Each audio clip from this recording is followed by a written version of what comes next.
Hello, and welcome back again to another episode of Gears League and Xbox Podcast. It is I, as always, your host Tyler. A lot of stuff this week. A lot of stuff this week compared to other weeks of recent note. But yeah, I gotta just I guess it feels like a lot because I'm very excited to talk about what I got to talk about. So it's been a while since I've been like super hyped and excited to play a game. Or like I'm playing a game, and then like I'll like go to work or something, and then I'll think about the game all day. But that's kind of where I'm at right now with, funny enough, Star Wars: The Old Republic.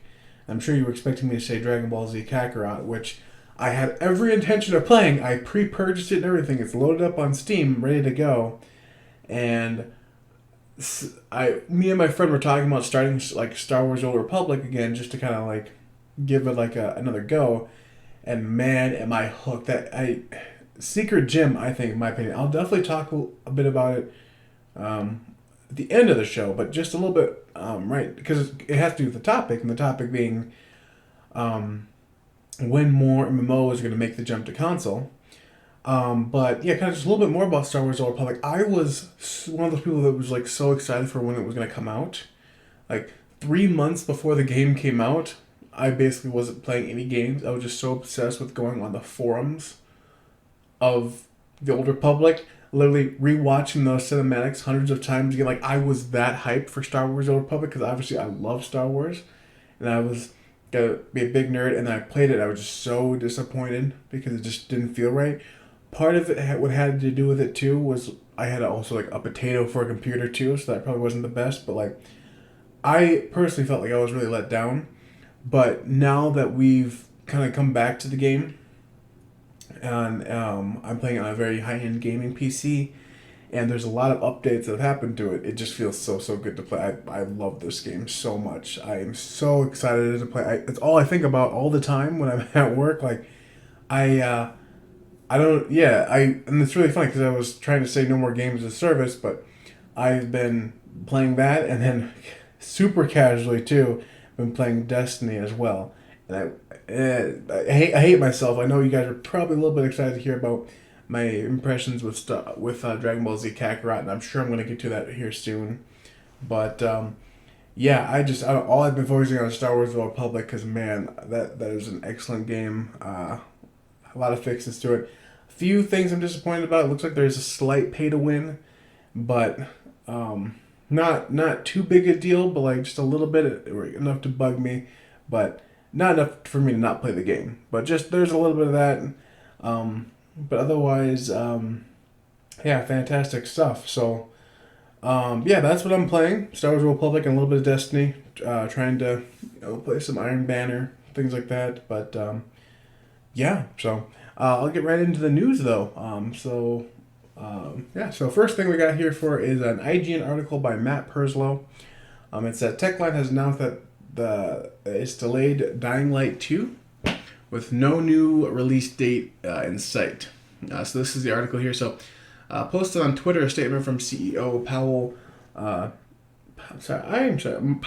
Marchuka, I think. Yeah, said we were initially aiming for a spring 2020 release with Dying Light 2, but unfortunately we need more development time to fulfill our vision. We'll have more details to share in the coming months, and we'll get back to you as soon as we have more information.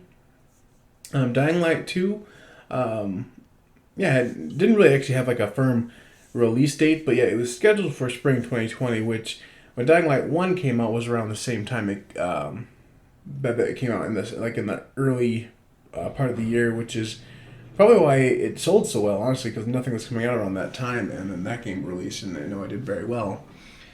But yeah, a lot of game delays. I know I talked a little bit about some of them last week, but a few of the games that have been released delayed are Final Fantasy VII Remake, Iron Man VR, Avengers, and Cyberpunk 2077.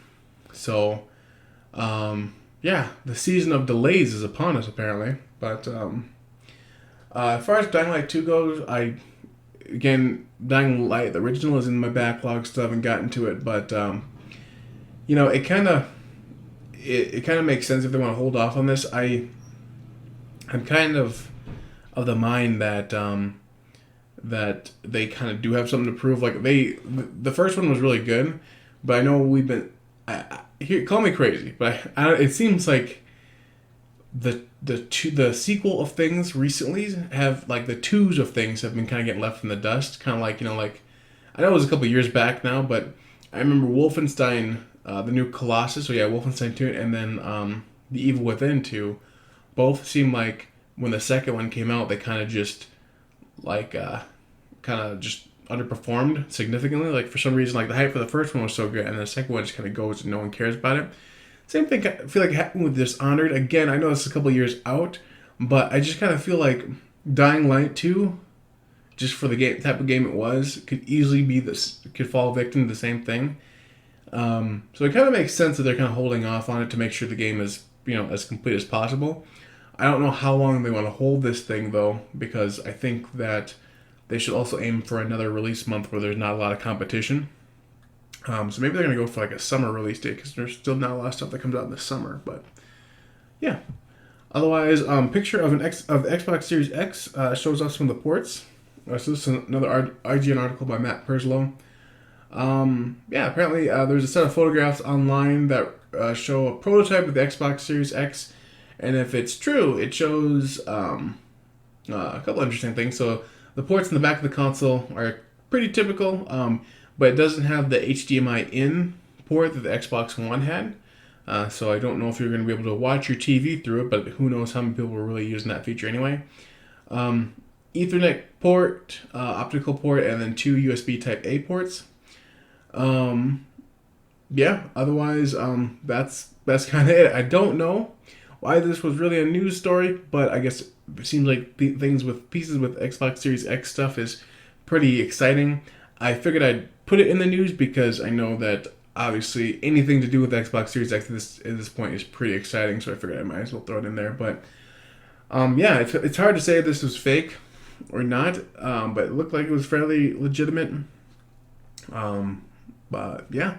So looks like they'll have some just no surprise ports, but hey, it will have ports for you to plug stuff in if you weren't expecting that. So haha. And then finally, Ninja Theory announces a new game called Project Mara. This is an IGN article by Matt Perslow. Project Mara will be a real-world and grounded representation of mental terror, said Ninja Theory in a press statement. Based on real lived experience accounts and in-depth research, the goal is to recreate the horrors of the mind as accurately and realistically as possible. Project Mara will be an experimental title and showcase of what could become a new storytelling medium. It seems Project Mara will draw upon similar influences to Hellblade, which was based on in-depth research into psychosis.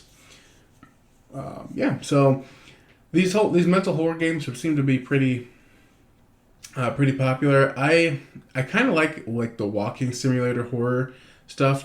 I'm not a fan though of horror games. I know I've talked about this several times. I'm not a fan of like games where you have to like run around and stuff, and like you got like no like weapon to fight back and you just have to run from the scary stuff. That's not fun to me. And I'm hoping this isn't it. It's saying it's something to do with a new storytelling medium. So I'm kind of hoping that might be just maybe more in the interactive world where like kind of like walking simulator, you just kind of experience stuff and then scary stuff happens. Like I would definitely not mind if it was like a Telltale game style game, but with horror in it. I mean, I'd be totally down for that. But looked interesting. The trailer looked. The trailer's short, but more of a teaser than a trailer, really. But could be interesting for sure. So definitely something to keep an eye out on. Otherwise, topic of the week is Star Wars: The Old Republic, and also other MMOs on Xbox. So this generation, it seems like in particular, has been the generation of the MMO. On consoles at least, right? So MMOs were a big thing obviously on PC. They seem to be dying a little bit, and then every now and then one makes a splash. World of Warcraft obviously is still going strong, and there's still a ton of good ones. Final Fantasy 14 is still going strong, but it seems like, and Elder Scrolls, there's a ton going strong, but like I know for a while there we were all kind of worried that MMOs were dying, and because it seemed like there was a lot of games that were launching, and that were just failing miserably, including Star Wars: The Old Republic, which is a game that broke records on of MMO launch day, and then just bled all of its players like over the next year or so. You know, people were always making the joke: free to play after 2 months, free to play after all this. The game actually went free to play. I think after like three. It could have been 6 months. It could have even been 3 months. I'm pretty sure it was 6 months though. But it seems like MMOs have found new life on consoles, which makes sense because most people are playing games on consoles, you know. So obviously games like Destiny, these quasi MMOs, seem to did really, really well. It was like a lot of, like, it seemed like this was a lot of time where like a lot of experimentation was coming. Like DC Universe Online was on PS3, I know, for the longest time. But other than that, I didn't think we had like a lot of variety. We had Final Fantasy 11 too on Xbox, but we didn't really have a lot. And it seemed like MMOs came in big force, games as service came in on big force to console. And so it kind of makes me wonder, how close or far away are we from other MMOs making their way to console? So, yeah, again, Star Wars: The Old Republic is a fantastic game now. I think it is definitely one of those stories of a game that redeemed itself over time and is still getting updates. I mean, again, I kind of mentioned earlier, I mean, other than the pay-to-win stuff, and it's not even that crazy. Like, you can buy yourself, like, a lightsaber crystal for some money, like, real money, and, like, you'll have a little bit of advantage early on if you do that, but by the time you level up in Quest anyway, it's not going to matter. But, yeah, it's, like, there's that, but when are the games like this going to get new life on console? Because I feel like Star Wars: The Old Republic is definitely a game that people would give a shit about if it released. Like, if the game that's out now released back when it came out, I think this game would be one of the big MMOs people are still talking about. I really do. Like, it's so much fun. Even just doing the quests are so much fun. Like, I love everything about it. And of course, it's Star Wars, you know, so love that. And mouse and keyboard support, while they seem to be kind of slow, are fully supported for some games. So I just kind of wonder, like, why, like, when are we going to have mouse and keyboards for, you know, like, games, you know, proper games that require a mouse and keyboard, you know? Because, yeah, I feel like Star Wars: The Old Republic and World of Warcraft, there's too many, like, attacks for them to all be, graph to a controller, so you probably need a mouse and keyboard, but, like, what's to stop World of Warcraft or Star Wars: The Old Republic from just saying, hey, we're on Xbox and PlayStation now. You just need a mouse and keyboard to play us. I think that's going to bring so much life. And you know what? I think the perfect opportunity would be the launch window of the new consoles. Because there's probably not going to be a whole lot to play anyway. Xbox Series X, we're going to have a ton to play because all our games are going to be backwards compatible. So it might be the time for backlogs. But if you're looking for something new, well, then why not just plug in a mouse and keyboard to your Xbox and then start playing like that, you know?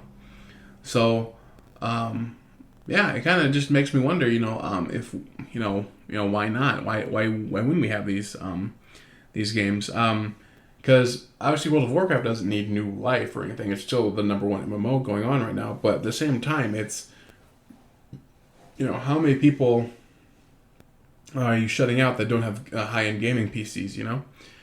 I just think that if we want MMOs to succeed, you know, and like we just put them to console. You know, Black Desert Online is a game that on PC it was growing. I don't think anyone really cared about that much, and then look, it comes to console and it blows up. You know, so that's kind of just very short, but that's kind of just my theory, my kind of think piece for this episode is just. When are we gonna get consoles? When are consoles gonna just fully get everything? Because it seems like everyone was worried that their games would no longer come to console; they'd go to PC. It seems to happen the other way. I mean, it seems to actually happen both ways right now, where everything's just coming to everything, which is the way it should be, you know. So, I would be thrilled if, next year or at the end of this year, Star Wars: The Old Republic doubles in popularity because it comes to Xbox, you know, and that's so.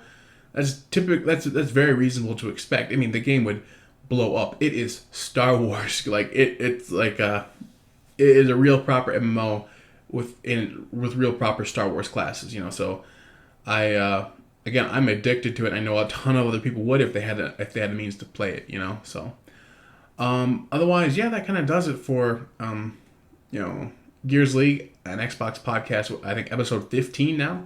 Holy crap! Kind of, yeah. We've been doing this for a while now, so. But yeah, that's it. Again, you can always follow me on Twitch at twitch.tv/TOPOLEADK. And of course, you can email the show at gearsleaguepodcast@gmail.com. Email me about anything, any thoughts or questions or ideas or anything at all you've got. I'd love to talk about it. I'd love to maybe read it on the show. So, otherwise, yeah, take care, guys. Thanks again for listening. So, see ya.